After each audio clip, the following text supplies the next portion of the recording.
হয়। ভেবেছিলাম বুড়ো বয়সে একসাথে থাকবো, বাকি জীবনটা নাতি নাতনিদের সাথে একসাথে হাসি খুশিতে কেটে যাবে। কি করে জানবো যে এখানে এসে আমাকে একটা ঘরের মধ্যে থাকতে হবে?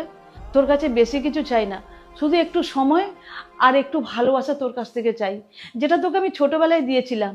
আর হ্যাঁ, আর একটা কথা, বাবা মার কাছে ছেলেরা কখনো ছোট হয় না। বর্তমান সমাজে ছেলেদের কাছেই বাবা মারা ছোট হয়। তারা ভাবে বাবা মাকে রাখা মানে তাদের এক্সট্রা খরচা, তাদের ঝামেলা। ছেলে মেয়ে বড় হয়ে বলে, তোমরা আমার জন্য কি করেছো? বাবা মায়ের সারাটা জীবন কেটে যায় তাদের ছেলে মেয়েদের মানুষ করতে, আর সেই ছেলে মেয়ের বাবা মায়ের জন্য এতটুকু সময় নেই। বাবু, তুই আমাকে বল, আমি তোকে যেই সময়টা দিয়েছি, তুই কি আমাকে সেই সময়টা দিতে পারবি? না মা, আমি তোমার ঋণ কখনোই শোধ করতে পারবো না। আমি কেন, এই পৃথিবীর কোনো ছেলেই তার মা বাবার ঋণ শোধ করতে পারবে না। মা বাবা তার ছেলেকে মানুষ করার জন্য কত স্যাক্রিফাইস করে, কত কষ্ট করে, আর একটা ছেলে তার মা বাবার জন্য এতটুকু কষ্ট করে না। হ্যাঁ মা, তুমি ঠিক বলেছ। আমি শহরে এসে কেমন বদলে গেছি। টাকা ইনকাম করার চক্করে আমি সব কিছু ভুলে গেছি।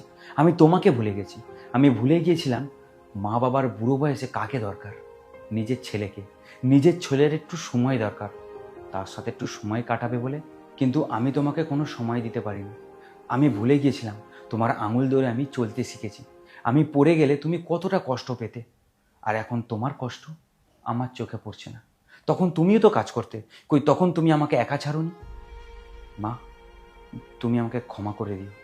আমি প্রমিস করছি, আজকের পর থেকে তোমাকে কখনো আমি একা ছাড়বো না। দয়া করে আমাকে ক্ষমা করে দিও। কোনো ব্যাপার নয় বাবু। মা, আমাকে ক্ষমা করে দিন। আমার অনেক বড় ভুল হয়ে গেছে। আমি এই একই বাড়িতে থেকে আপনার প্রতি কোনো রকম খেয়াল রাখিনি। আমি সব সময় নিজের কাজেতে ব্যস্ত থেকেছি। আর আমরা আমাদের বাচ্চাদেরকে আজকেই হোস্টেল থেকে নিয়ে চলে আসবো। হ্যাঁ, তুমি ওদেরকে বাড়িতে নিয়ে চলে আসো, আমার খুব ভালো লাগবে। আমি ওদের সঙ্গে থাকবো, খেলবো, হাসবো। আমি ওদেরকে স্কুলে নিয়ে যাব, আবার স্কুল থেকে বাড়িতে নিয়ে আসবো। এতে আমার খুব ভালো লাগবে। আর হ্যাঁ, আমার কোনো টাকা চাই না।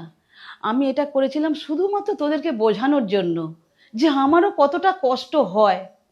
আর আমার কথায় যদি তোদের খারাপ লেগে থাকে, তাহলে আমাকে ক্ষমা করে দিস তোরা। এইভাবে আমাদের কাছ থেকে ক্ষমা চেয়ে আমাদের লজ্জা দেবেন না। আপনি এখানে বসুন, আমি আপনার জন্য চা করে আনছি।